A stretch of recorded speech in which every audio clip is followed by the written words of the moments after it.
জেলা উত্তর ২৪ পরগনা।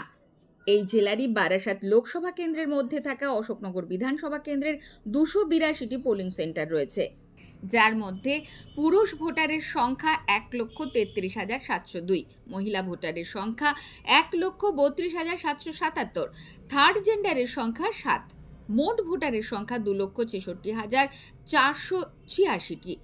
আর মাত্র কয়েক ঘন্টা বাকি শুরু হবে ভোট উৎসব। গণতান্ত্রিক এই উৎসবে অশোকনগর বিধানসভা কেন্দ্রে ডিসিআরসি করা হয়েছে হরিপুর নেতাজি সুভাষ মহাবিদ্যালয়। এই মহাবিদ্যালয়ের বাইরে সার বেঁধে দাঁড়িয়ে রয়েছে পোলিং অফিসারদের নির্দিষ্ট বুথে নিয়ে যাওয়ার জন্য গাড়ি। কেন্দ্রের ভিতরে কাগজপত্র, ব্যালট বক্স নিজের দায়িত্বে বুঝে নিতে ব্যস্ত ভোট কর্মীরা।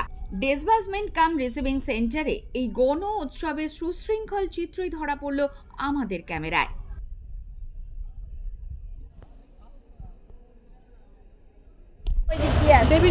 দেবীনগরে এটা কি আপনার প্রথম? একদম প্রথম। এক্সাইটেড খুব না ভীত?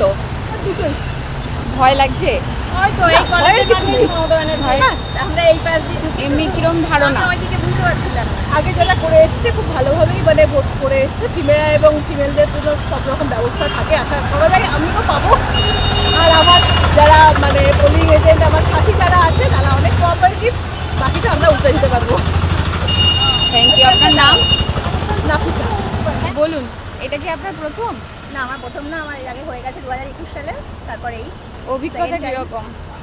অভিজ্ঞতা মোটামুটি ভালোই আগেরবার উঠে দিয়েছি, এখন দেখা যাক, এখন নতুন আবার গ্রুপ, নতুনভাবে সব কিছু করতে হবে, তবে আশা করি সব কিছু ঠিকঠাক হয়ে যাবে।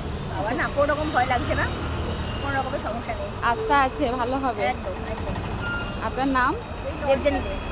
কোথায় পড়েছে? আমার পড়েছে দেবীনগর। প্রায় একই চিত্র ধরা পড়ল বারাসাত লোকসভা কেন্দ্রের আওতাভুক্ত হাবড়া বিধানসভা কেন্দ্রের ডিসিআরসিতেও। এই কেন্দ্রের ডিসিআরসি করা হয়েছে শ্রীচৈতন্য কলেজে।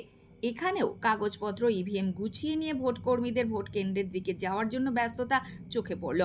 হাবড়ায় মোট পোলিং স্টেশনের সংখ্যা ২৬০, পুরুষ ভোটারের সংখ্যা ১,২৬,৯৭৭, মহিলা ভোটারের সংখ্যা ১,২১,৯৯৬, থার্ড জেন্ডারের সংখ্যা ১৬, মোট ভোটারের সংখ্যা 2,48,989। ভালো লাগছে। আমার একটা কাজ, এত বড় একটা দায়িত্ব, সেটাকে ঠিকঠাকভাবে করা যায়, যে করে উঠতে পারি, সেটার একটা তো একটু টেনশন আছে, ওই ভয় নেই। আর সবাই তো থাকবে ওখানে, এত আমাদের পুলিশ ভাই দাদারা যারা আমাদের সবাই থাকবে, তো ওই ভয়টা পাচ্ছি না, আর সুষ্ঠুভাবেই হবে আশা করছি।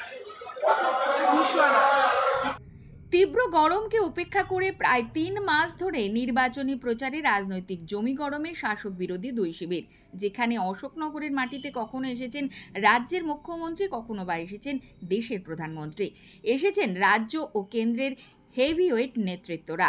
এক কথায় শাসক বিরোধী যুযুধান দুই শিবির, যেখানে নজর শুধু 4-এর ব্যালট বক্স।